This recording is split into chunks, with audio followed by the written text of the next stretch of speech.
Hello collectors, it's Steven here bringing you the long-awaited review of the SH Figuarts Super Saiyan 3 Goku Renewal. The original figure was essentially a bait and switch, changing nearly entirely from the prototype to the finished product. And with this 2.0, not only do we have a chance at redemption, we have a new base Goku body. But does this figure live up to the hype? Strap in and get ready for the ride, because we're gonna take a look to see whether or not it's worth adding into your collection.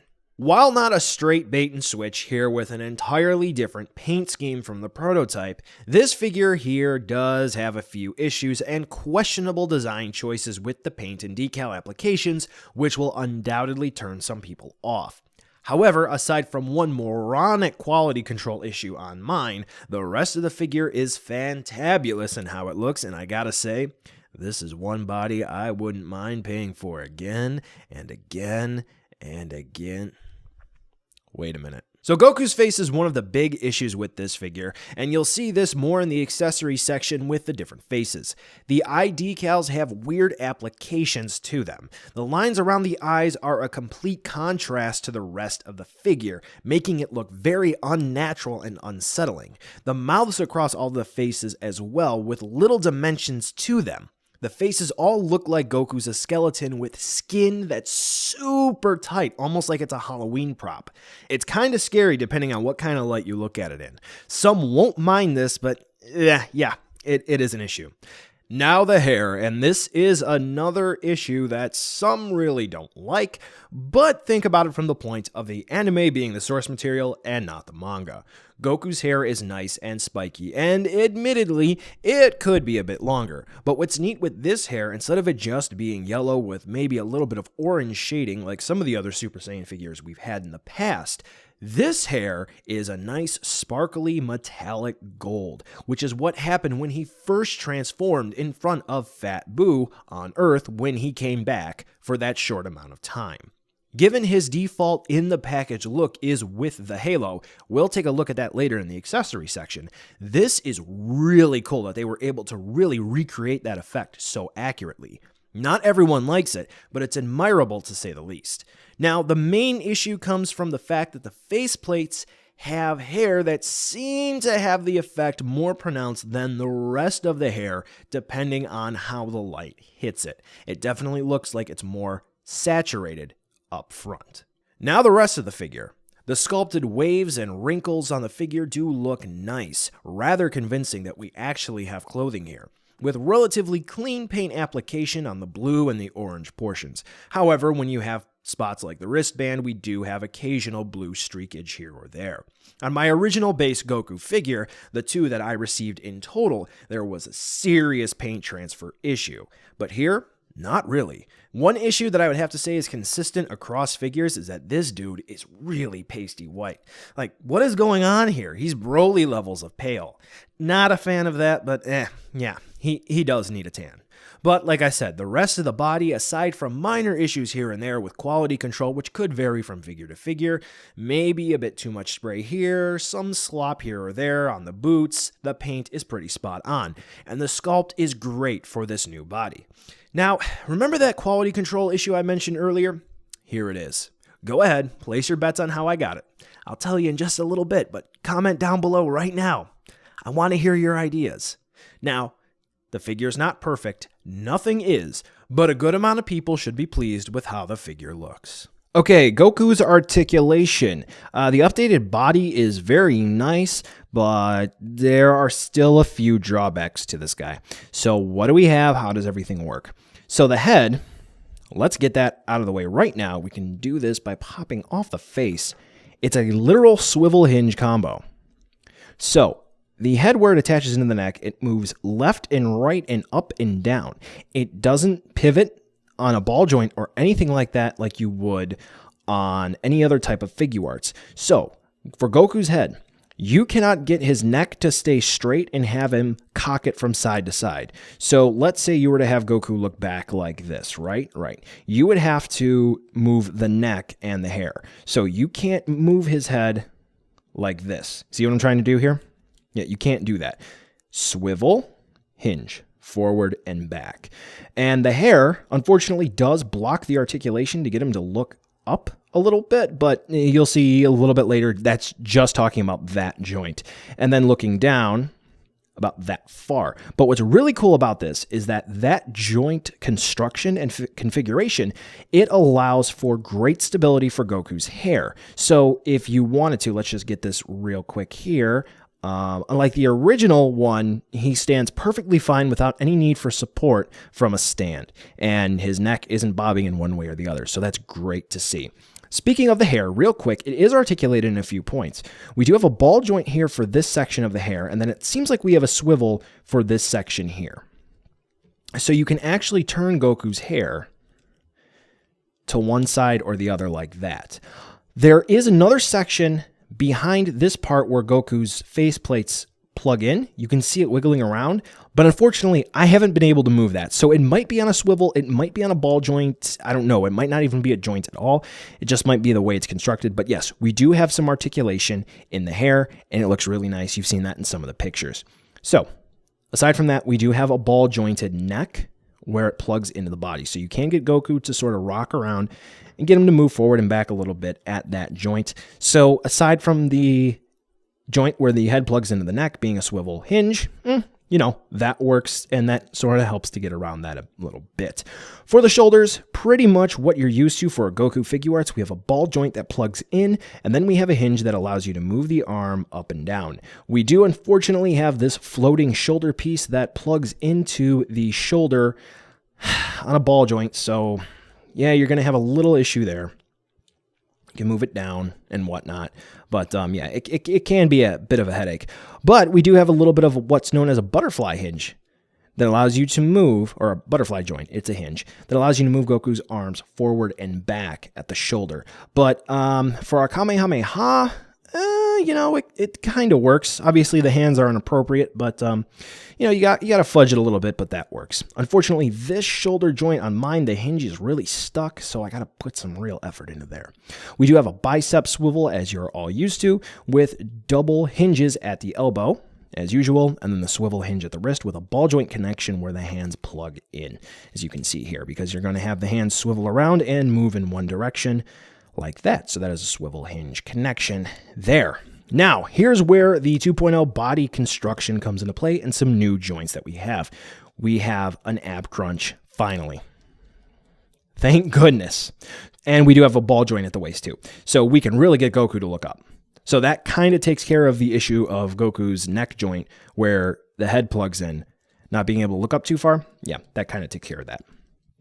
So that's great, right? Yeah. Check that out. Bandai didn't clean the figure up at the factory. So that little piece of plastic there, whenever I go to move Goku, it scratches up against the plastic. Well, isn't that wonderful? So that's what that quality control mark is for. But anyway, let's keep it going. So yeah, we have those ball joints, which allow for great range of movement for Goku. That can get a little loose over time, but as long as you're steady with it, everything should be fine. For the hips, we do have the new Figuarts style hips, which act as a swivel going forward and back, and then another swivel going out. We do have a thigh swivel here where they plug in, which is great. So we get effectively all sorts of range of movement. That is about as far out as Goku's legs will go with this new style, right? So the Awakening mold didn't have swivels here. They had swivel. It has swivel further down near the knees, which is great. We have a double hinge here. Not a total fix for the original ugly knees, but definitely a step above what we had there. For the ankles, we have double access or a barbell style ball joint. So that's really cool.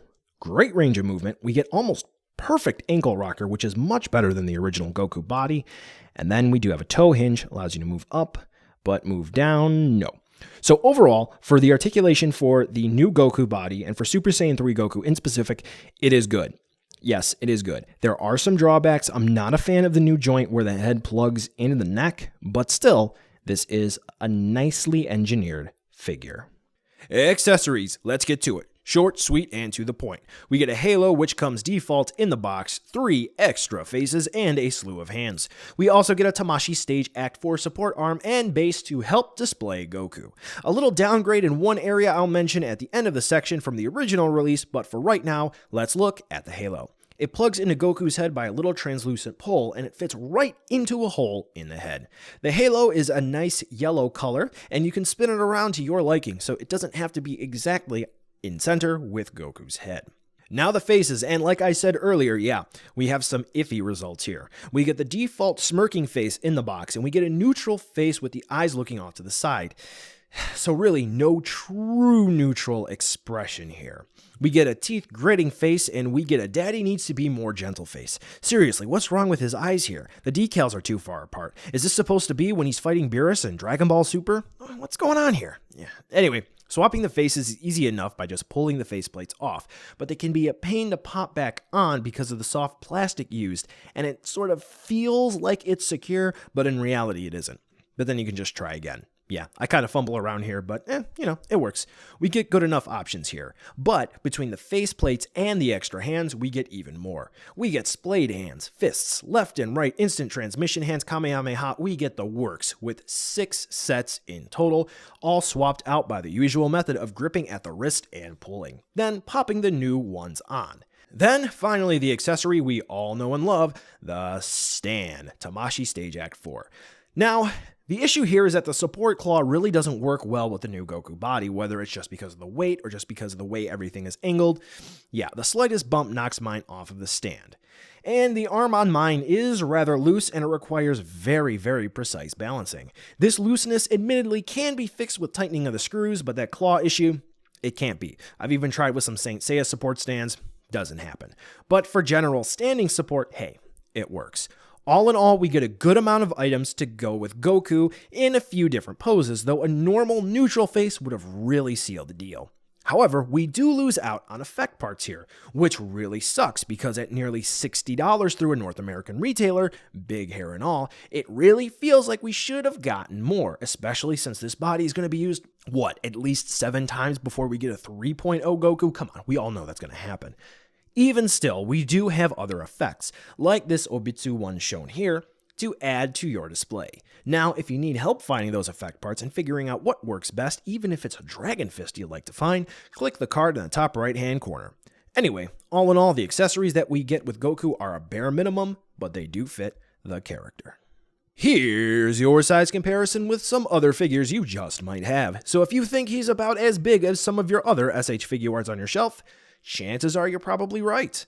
But the comparison you're really waiting for is probably a side-by-side with the original Super Saiyan 3 Goku. Unfortunately, I don't have that, but I do have the original Super Saiyan Goku figure, so there you go. We're going to take a look at that. I think this comparison is still warranted because, we're going to have a comparison of the body around everywhere, so I think this side-by-side is nice. Maybe the legs on the 2.0 could be better in terms of looks, but still. The upgrades that we have with this new Goku body are nice, and it really does feel like we do have an upgrade in terms of quality. However, the Super Saiyan 3 body shown here is just a tad bit shorter than the first Goku body that we received about 50, 100,000 million times before. So, buy now, skip, or wait for a deal. He does look fine, but he really does have some issues. Bandai really needs to think about the detailings on their figures from now on. Articulation is solid, some improvements definitely are needed, and that quality control issue of mine is of absolutely no help. The accessories are alright, but gotta get some effect parts, man. Is this one worth MSRP? No, I wouldn't say so. But if you can find a good sale, I'd say you're gonna walk away one happy collector. I know there are not a lot of people who really like the Super Saiyan 3 transformation, but if you're looking for a really good Goku action figure, this is gonna be the one you're gonna want to get. Oh, and by the way, head swapping is not possible. Unless you crack open the torso and you swap out the neck joints with the Awakening Goku. Sorry about that. Well, folks, that's the end of this review. Thanks for watching, and be sure to follow me on social media to catch more behind-the-scenes shenanigans and updates. The end card should be popping up now with more hand-selected STR goodness for you to watch, so check out some of those videos. Be sure to check the description too to see where you can buy this figure or others like it, and some cool links like the credits for this video and other ways you can help out the channel. Thanks again for watching, and I'll catch ya in the next video.